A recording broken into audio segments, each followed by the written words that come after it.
Hello guys, welcome to my YouTube channel. आज का हमारा जो टॉपिक है वो है सेमी एम्पेरिकल मास फार्मूला। ये टॉपिक जो है हमारा लिक्विड ड्रॉप मॉडल से रिलेट करता है। अगर आपने मेरी वो वीडियो नहीं देखी है तो पहले आप जाके वो वीडियो देख लीजिए, उसके बाद हम लोग जो है इस टॉपिक को आप पढ़िएगा। तो चलिए टॉपिक स्टार्ट करते हैं। हमारा टॉपिक स्टार्ट करने से पहले हम लोग बाइंडिंग एनर्जी के बारे में जान लेते हैं। देखिए, बाइंडिंग एनर्जी क्या होती है। ये आपका न्यूक्लियस है। इस न्यूक्लियस के अंदर क्या होते हैं, न्यूक्लियॉन्स होते हैं। तो इन न्यूक्लियॉन्स को निकालने के लिए मैंने आपको बताया था एनर्जी की ज़रूरत होती है, और उसी एनर्जी को हम क्या बोलते हैं, बाइंडिंग एनर्जी बोलते हैं। ठीक है, उसी एनर्जी को हम लोग क्या बोलते हैं, बाइंडिंग एनर्जी। और बाइंडिंग एनर्जी पर न्यूक्लियॉन क्या होती है कि जो आपकी ये न्यूक्लियस है, इसमें से एक न्यूक्लियॉन को निकालने के लिए आपको जितनी एनर्जी की ज़रूरत होगी वो क्या हुई, हमारी बाइंडिंग एनर्जी पर न्यूक्लियॉन। तो ये जो हमारी बाइंडिंग एनर्जी है ये क्या होती है, volume energy, surface energy, coulomb energy, asymmetric energy और पेयरिंग एनर्जी का सम के थ्रू हम इसे एक्सप्रेस करते हैं। तो हम एक एक करके उन सबको यहाँ पे डिस्कस करेंगे। तो चलिए सबसे पहले वॉल्यूम एनर्जी के बारे में पढ़ते हैं। देखिए, हमारा न्यूक्लियस का जो वॉल्यूम है वो किसके प्रोपोर्शनल होता है, आपके मास नंबर यानी कि ए के वो डायरेक्टली प्रोपोर्शनल होता है। तो जो वॉल्यूम एनर्जी होगी यानी कि उस वॉल्यूम से रिलेटेड जो एनर्जी होगी वो भी डायरेक्टली प्रोपोर्शनल होगी किसके, ए के, यानी कि ईवी, यानी कि volume energy is directly proportional to A. Proportionality का साइन हटाएंगे तो यहाँ पे क्या आ गया, A1 एक कांस्टेंट आ गया, तो EV is equal to A1 A। इस तरीके से आपकी वॉल्यूम एनर्जी यहाँ पे निकल कर आ गई। उसके बाद हमारी क्या होती है, सरफेस एनर्जी। अब लिक्विड ड्रॉप मॉडल में मैंने आपको क्या बताया था कि एक फोर्स होता है न्यूक्लियस में, जो कि जैसे लिक्विड ड्रॉप मॉडल में सरफेस टेंशन होती है, सेम उसी तरीके का वो फोर्स यहाँ पर भी हम उसे मानते हैं कि उस तरीके का फोर्स न्यूक्लियॉन्स पे एक्ट कर रहा है। अब ये फोर्स क्या करता है, जो हमारी बाइंडिंग एनर्जी होती है उस बाइंडिंग एनर्जी को घटाने का काम करता है। ठीक है, और किसके प्रोपोर्शनल होता है, आपके 4πr², यानी कि सरफेस एरिया के। ठीक है, यानी कि आपके उस सरफेस के एरिया की डायरेक्टली प्रोपोर्शनल होता है और बाइंडिंग एनर्जी को क्या करता है, घटाने की कोशिश करता है। देखिए, according to liquid drop model, force similar to surface tension acts on the nucleus and this force try to reduce binding energy and is proportional to surface area. Surface area का फॉर्मूला क्या होता है हमारे पास, 4πr²। अब जो nucleus का जो radius होता है उस रेडियस का फॉर्मूला क्या होता है, R is equal to R0 A⁴ ये मैंने अभी आपको कराया नहीं है, आप ये ध्यान में रखिएगा कि न्यूक्लियस का जो रेडियस निकला था वो क्या था, R equal to R0 A⁴ तो यहाँ पे क्या आ गया, 4πr0 A⁴ और साथ में स्क्वायर है तो ये 2 आ गया। अब देखिए 4π भी कांस्टेंट है, R0 भी कांस्टेंट है, तो मैं डायरेक्ट क्या कह सकती हूँ कि ES हमारा जो है डायरेक्टली प्रोपोर्शनल है A⁴ के, और ये क्या आ गया, ES is equal to A⁴ अब यहाँ पे क्या है, माइनस का साइन है। माइनस का साइन क्यों है, क्योंकि ये क्या कर रहा है, सरफेस एनर्जी हमारी क्या कर रही है, बाइंडिंग एनर्जी को घटाने का काम कर रही है, तो इसलिए हमने यहाँ पे क्या लगा रखा है, माइनस का साइन लगा रखा है। उसके बाद हम बात करते हैं कूलम्ब एनर्जी की। ठीक है, अब न्यूक्लियस में जो हमने न्यूक्लियस का लिक्विड ड्रॉप मॉडल पढ़ा था उसमें मैंने आपको क्या बताया था कि प्रोटॉन में या प्रोटॉन न्यूट्रॉन में इनमें क्या होता है, कूलम्ब के पेयर बनते हैं या इनमें कूलम्ब इंटरेक्शन होता है। और ये इंटरेक्शन क्या होता है, न्यूक्लियॉन्स के या उसके प्रोटॉन वगैरह के किस में होते हैं, पेयर्स में होते हैं। तो यहाँ पे जो टोटल पेयर्स बनेंगे वो कितने बनेंगे, Z-1/2। कूलम्ब एनर्जी का फॉर्मूला क्या होता है हमारे पास, 1/4πε0 Q1 Q2/R। इस तरीके से कूलम्ब एनर्जी का हमारे पास फॉर्मूला निकल कर आता है। यहाँ पे आपका अगर Z और E आएगा टोटल चार्ज, ठीक है, न्यूक्लियस के अंदर का, और दूसरा जो होता है हमारे पास, अगर मैं यहाँ पे देखूँ दूसरा भी Z ही आना चाहिए था, लेकिन यहाँ पे पेयर कितने बन रहे हैं हमारे, एक Z का और एक Z-1 का, इस तरीके से पेयर बन रहे हैं, और /2 इस तरीके से आपके टोटल पेयर इस तरीके से आ रहे हैं। तो मैं इसकी जगह पे ये Z और Z की जगह पे मैं Z ना रख के यहाँ पे क्या रखूँगी, Z और Z-1 रखूँगी, तो तब मेरा EC क्या आएगा, 1/4πε0 Z-1 E इंटू E, यानी कि आपका क्या आ गया, Z-1 E², और यहाँ पे क्या है 2, यहाँ पर से आया है, ये वाला 2 है, ये 2 R की जगह पे फिर मैंने R0 A⁴ यहाँ पे रख दिया है। अब यहाँ पे देखिए आपका ये सारी चीज़ें कांस्टेंट हैं इस तरीके से, ये तो आपके कांस्टेंट में आ गई। ठीक है, क्या बचा आपके पास, EC is directly proportional to Z-1 ये बच गया आपका a⁻1/3।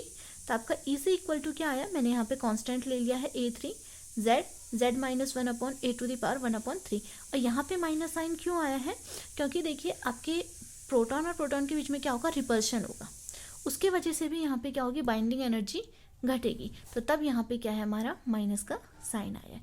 अब हमने क्या था, लिक्विड ड्रॉप मॉडल में हमने ये तीन चीज़ें पढ़ी थी, तो इसके बेसिस पे हमने क्या करा, बाइंडिंग एनर्जी का कर्व बनाना चाहा। ठीक है, तो इसके बेसिस पे जब हमने बाइंडिंग एनर्जी का कर्व बनाया, तो देखिए सबसे पहले मैं बाइंडिंग एनर्जी पर न्यूक्लियॉन निकाल देती हूँ। मेरे पास जो EV इक्वल टू क्या आया था, A1 × A आया था। ठीक है, बाइंडिंग एनर्जी पर न्यूक्लियॉन में इसकी निकालूँ तो EV/A इक्वल टू कितना आ जाएगा, A1 आ जाएगा। सेम यहाँ पे मैंने क्या लिख दिया है, A1। फिर ES इक्वल टू क्या आया था, -A2, A⁻2/3 आया था। तो यहाँ पे ES/A कितना आ जाएगा, A की पावर कितनी हो जाएगी, नीचे आ जाएगी A⁻1/3। और यहाँ पे EC वाला जो ये वाला टर्म है आपका, EC में यहाँ पर ये वाली पावर है, तो ये कितनी आ जाएगी, A⁴/3, और बाकी ये ऐसी रहेगा। अब मैं बाइंडिंग एनर्जी पर न्यूक्लियॉन का कर्व बनाती हूँ। देखो सबसे पहले यहाँ पर से ये तो डायरेक्टली प्रोपोर्शनल सीधे A1 से आ रहा है, तो मेरा ये ऊपर को बाइंडिंग एनर्जी पर न्यूक्लियॉन है और इधर को क्या है, मेरा A चल रहा है, तो ये तो सीधे एक स्ट्रेट लाइन आ जाएगी इसकी। लेकिन इधर देखिए ES/A में देखिए आपका, अगर मैं इस A को बढ़ाती हूँ, ठीक है, अगर मैं इस A को बढ़ाती हूँ तो इसका मतलब क्या है, जो सरफेस एनर्जी वाला टर्म है मेरा, यानी कि ये वाला जो टर्म है ये बढ़ेगा। ठीक है, अगर मैं इस A को बढ़ाती हूँ तो मेरा सरफेस एनर्जी वाला टर्म जो है यहाँ पर ये बढ़ेगा। लेकिन मैंने क्या बोलता कि सरफेस एनर्जी बढ़ती है तो बाइंडिंग एनर्जी क्या होती है, रिड्यूस होती है, क्योंकि सरफेस एनर्जी क्या करती है, उससे रिड्यूस करने का काम करती है। तो यहाँ पे बाइंडिंग एनर्जी पर न्यूक्लियॉन क्या हो जाएगी आपके, सीधे सीधे ये क्या हो जाएगी, कम हो जाएगी। ठीक है, तो इसका जो आपका ग्राफ है ये वाला, देखिए ये वाला जो ग्राफ आपका निकल कर आएगा ES/A वाला, ये इस तरीके से आएगा। जैसे आपका पहले यहाँ पर है, ठीक है, जब आपकी सरफेस एनर्जी ये A जो है आपका जब कम है तब आपकी बाइंडिंग एनर्जी ज़्यादा है, लेकिन जब आपका A जैसे ही बढ़ रहा है तो आपकी बाइंडिंग एनर्जी पर न्यूक्लियॉन क्या हो रही है, इस तरीके से आपकी घटते हुए जा रही है। और दूसरा देखिए आपका फिर क्या है, EC/A वाला जो टर्म है, इसमें देखिए आपका A बढ़ेगा तो उसके साथ साथ ये Z वाले टर्म भी बढ़ेंगे। ठीक है, और प्रोटॉन प्रोटॉन इंटरेक्शन भी बढ़ेगा, तो आपका कुलाम्बिक एनर्जी वाला टर्म है वो भी क्या होगा, बढ़ेगा। और सो इससे बाइंडिंग एनर्जी पर न्यूक्लियॉन क्या होगी, घटेगी। लेकिन यहाँ पे ये वाला टर्म भी क्या कर रहा है, आपका वर्क कर रहा है, तो इसकी वजह से जो आपका इस वाले के लिए जो ग्राफ बनता है वो कैसा आता है, इस तरीके से आता है ये। ठीक है, इस तरीके से EC/A। तो जब आपका ये ग्राफ देखा गया और इसको बनाया गया तो आपका जो ओवरऑल ग्राफ निकल कर आया वो इस तरीके से निकल कर आया। लेकिन अगर आपने बाइंडिंग एनर्जी पर न्यूक्लियॉन वाला ग्राफ पढ़ा होगा तो उसमें इस तरीके से पीक्स भी निकल कर आते हैं, इस तरीके से आपका वो पीक्स भी निकल कर आता है। तो ये जो आपकी ये तीन टर्म्स थे, ये आपके समझा नहीं पाए कि ये पीक्स एक्चुअल में यहाँ पे क्यों निकलते हैं। तो इन पीक्स को समझाने के लिए हमने क्या करा, दो और टर्म्स ऐड कर दिए हैं। आप अगर क्या बोलते हैं BSc लेवल के या उससे छोटी क्लासेस के लिए कर रहे हैं तो आपको ये सब लिखने की ज़रूरत नहीं, मतलब ये ग्राफ वगैरह बनाने की आपको इतनी एक्चुअल में ज़रूरत नहीं है। हम लोग क्या करेंगे, सिर्फ 1 2 3 4 5 जो पीछे अभी टर्म्स आएंगे उनको लिखेंगे। वहाँ पे आप लोग को ज़रूरी नहीं है कि आप ये लिखें। ये जो था हमारे प्रोफेसर ने हमें पढ़ाया था, तो मैंने सोचा आपको भी मैं ये पढ़ा दूँ, और उसके बाद आप चाहें तो सीधे डायरेक्ट 4th और 5th टर्म यहाँ पर इंट्रोड्यूस करवा सकते हैं। तो हमारा जो 4th टर्म है वो क्या है, असिमेट्रिक एनर्जी। ठीक है, असिमेट्रिक एनर्जी क्या होती है, देखिए the light nuclei, in light nuclei there is tendency for the neutrons and proton to be equal and form most stable congregation. Light nuclei में क्या होते हैं आपके पास कि न्यूट्रॉन और प्रोटॉन लगभग क्या होते हैं, बराबर होते हैं। ठीक है, तो उस वजह से वो क्या बनाते हैं, स्टेबल कंट्रीगेशन बनाते हैं। लेकिन आप जैसे जैसे हैवी न्यूक्लियाई की तरफ को बढ़ते हो तो प्रोटॉन और नंबर जो होते हैं, जो प्रोटॉन और न्यूट्रॉन के जो नंबर होते हैं वो क्या होते हैं, बदलने लग जाते हैं, मतलब कि वो फिर अब सेम नहीं रहते हैं। As we go to the heavier nuclei the increase in number of proton tends to weaken the binding energy. और प्रोटॉन का नंबर क्या हो जाता है, ज़्यादा हो जाता है, जिसकी वजह से आपकी बाइंडिंग एनर्जी क्या हो जाती है, कम हो जाती है, क्योंकि उनके बीच में कुलाम रिपल्शन आ जाता है। ठीक है, देखिए in the heavy nuclei the increase of number of proton tends to weaken the binding energy due to Coulomb repulsion between them.